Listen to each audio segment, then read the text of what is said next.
diplomatie tout azimut, y compris entre la Russie et l'Inde. Sergueï Lavrov, le chef de la diplomatie russe, est attendu à New Delhi, où l'on retrouve notre correspondant Sébastien Farsi. Alors ce déplacement, Sébastien, est important, car rappelons-le, l'Inde n'a pas publiquement condamné la Russie depuis le lancement de la guerre. Oui, tout à fait. L'Inde, qui siège au Conseil de sécurité de l'ONU en ce moment comme membre non permanent, s'est abstenue lors des différents votes qui condamnaient l'invasion russe en Ukraine. Et pour comprendre cette apparente neutralité, il faut savoir que l'armée indienne, elle, est complètement dépendante de la Russie.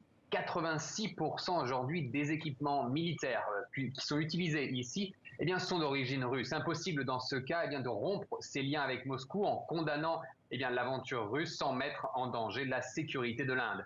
Et la situation actuelle eh bien, alarme même New Delhi car l'exclusion des banques russes du système de transactions bancaires SWIFT a également gelé ses achats d'armement.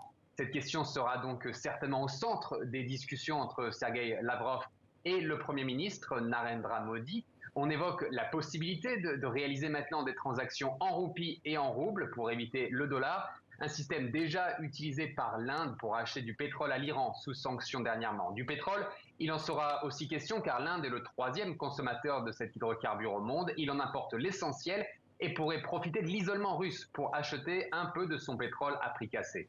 Et alors les pays occidentaux mettent ces jours-ci la pression sur New Delhi, forcément.